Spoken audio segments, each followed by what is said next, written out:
Okay, I'm Lowell Haarer from Linville, Virginia. It's in the Harrisonburg area of Virginia, which is the western part of Virginia.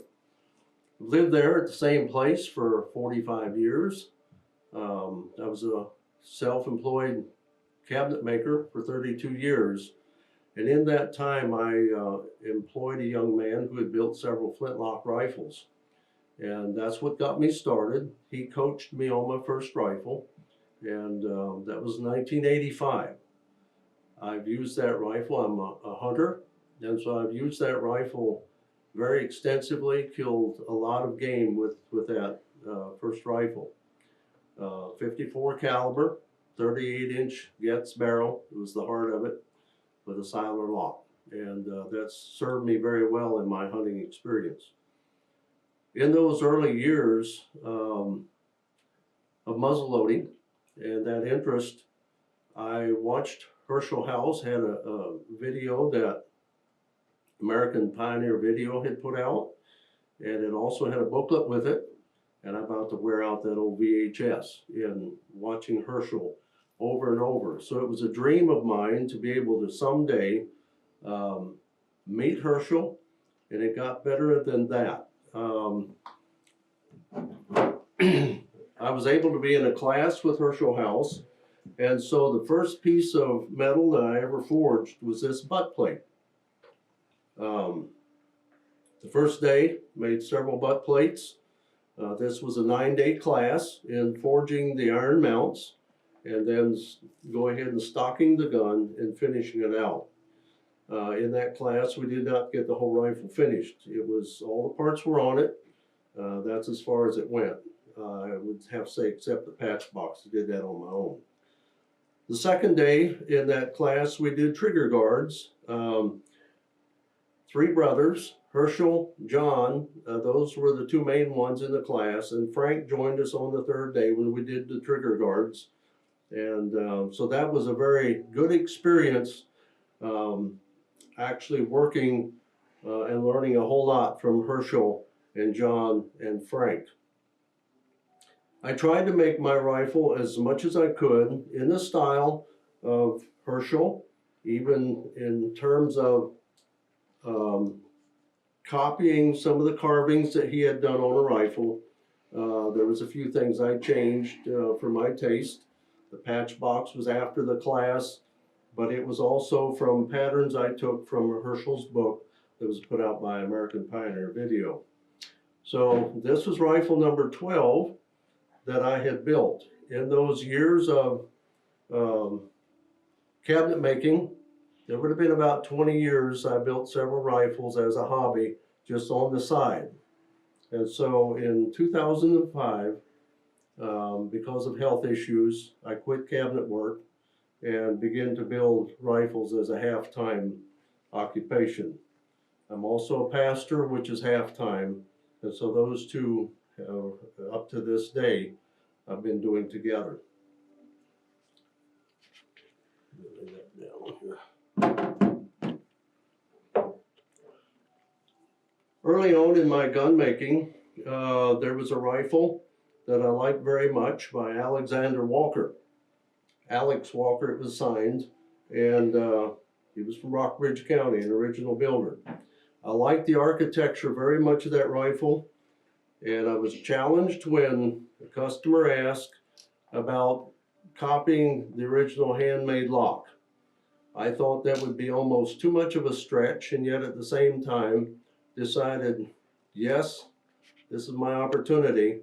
And so this is the first and only actual lock that I made with forging all the parts in the style of the original rifle. I like this rifle very much. The actual architecture of this rifle, although it's been disguised by the carving and engraving, I have actually used the architecture of this rifle on quite a few since that point, even though not copying the carvings and engraving that are on this one. But I have very, very much liked this original rifle. I gotta back up. This is my copy of the original rifle by Alex Walker. very much like the original as well. Early on, I was also challenged by a friend to build a very extensive decorated rifle. To date, this is the most extensive decoration I have done on a rifle. Um, a lot of hours have gone into this gun, more than any other. This is actually numbered 25. This one's stretched to be in a whole lot of ways. First time I put a silver inlay into the barrel, and I forgot to count. Seems to me there's around 11 pieces of silver that are put together along with the brass to form some very nice decoration. I took elements from about 9 different rifles from the Shenandoah Valley in creating this rifle, which brings up the subject of copies. I have done some extensive copies, as near a bench copy as I can. Other times, I should say most of the time, I'm inspired by an original rifle and do a lot of my own decoration.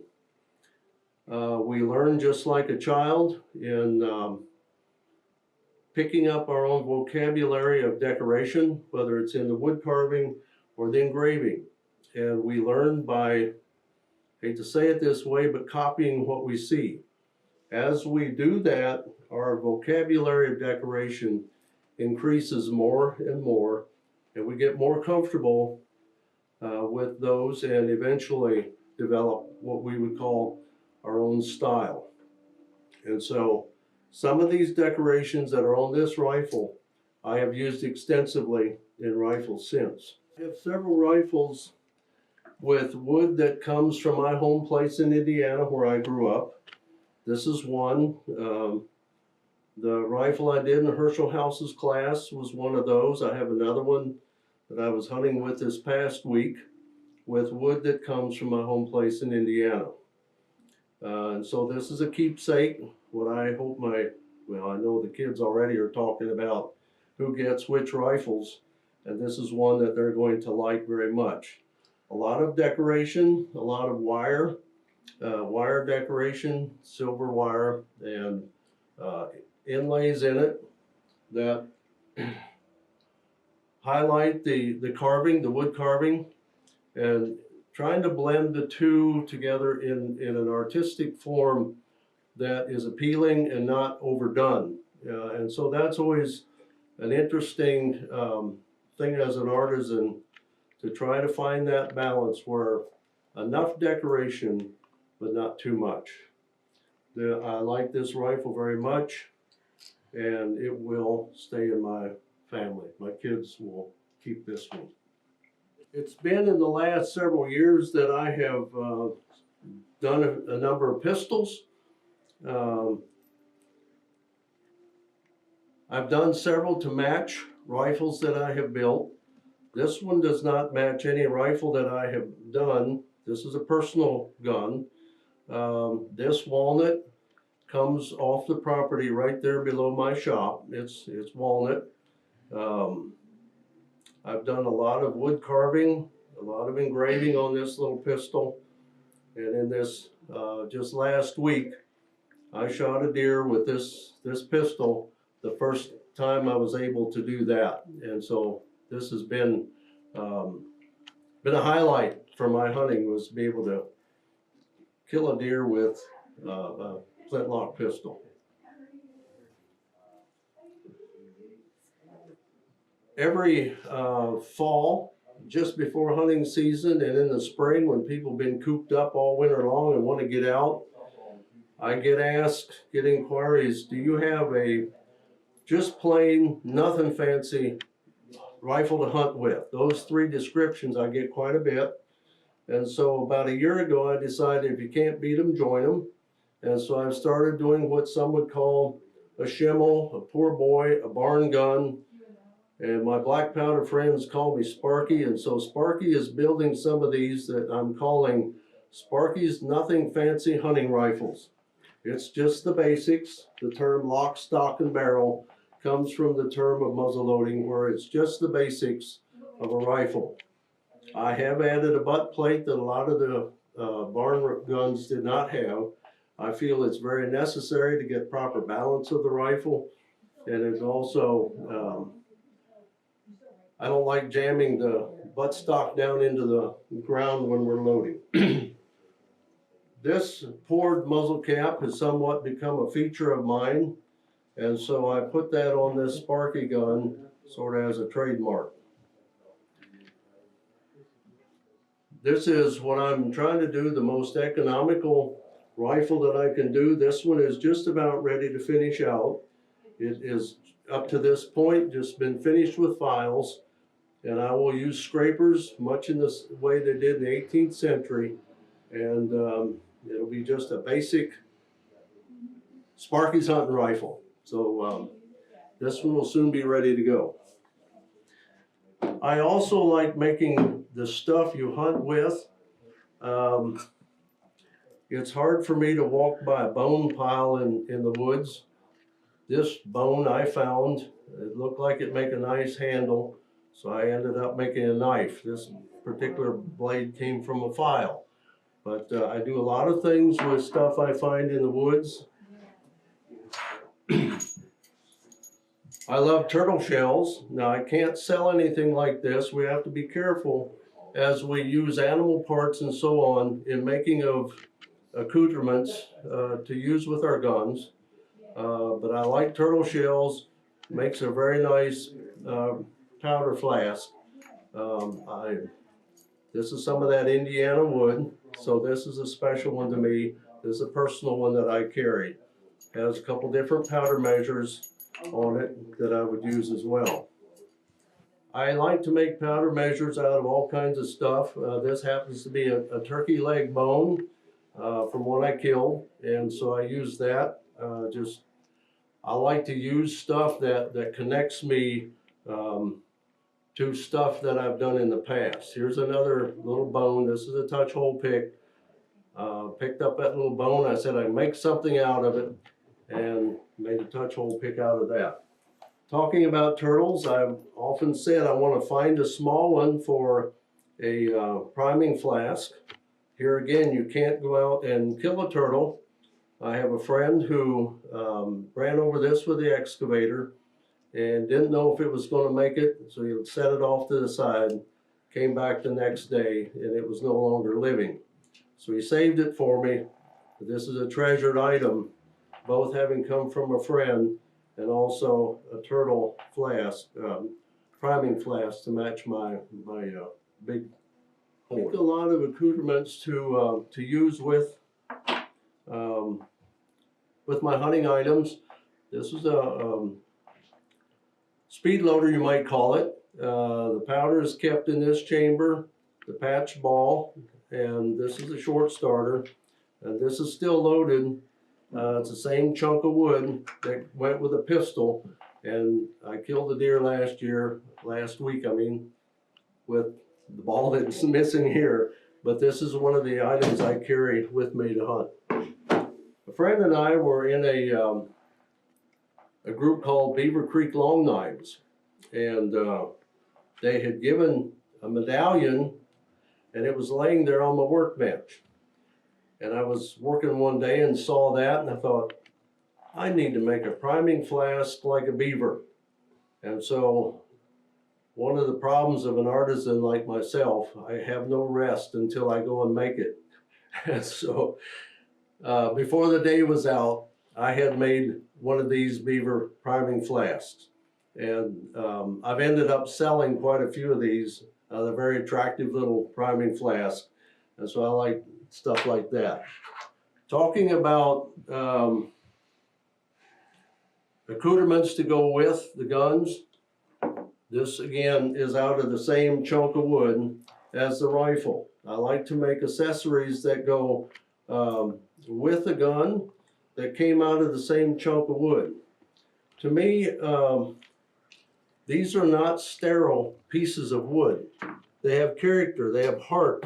I like to, as much as I can, to build guns and accoutrements that have heart to them. I don't know how to describe that exactly. A connection with the person.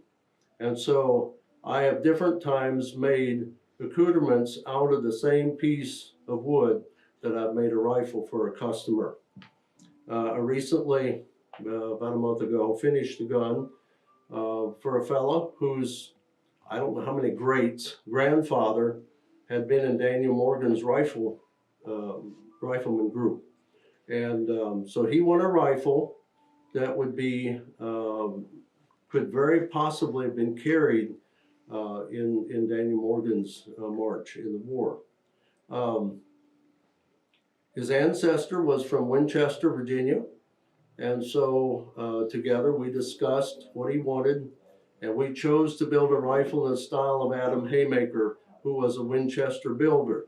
It would have been real likely that his ancestor would have gotten the gun from one of the Winchester, Virginia gunsmiths. And so we chose one by Adam Haymaker, didn't copy everything.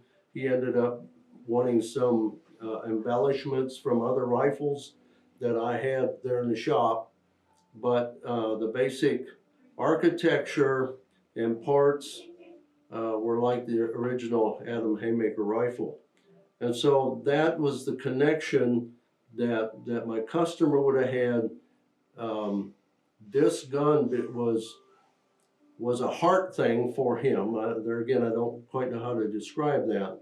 Makes that connection back to his ancestor in carrying a rifle like his great, however many grandfather would have had. And so I like as much as possible to make that connection rather than just building a customer something that's just, okay, here you are, a sterile something. It's a gun that there's no connection. So I like as much as I can to connect with my customer in some sort of way. There are all kinds of art forms that come with the 18th century artwork.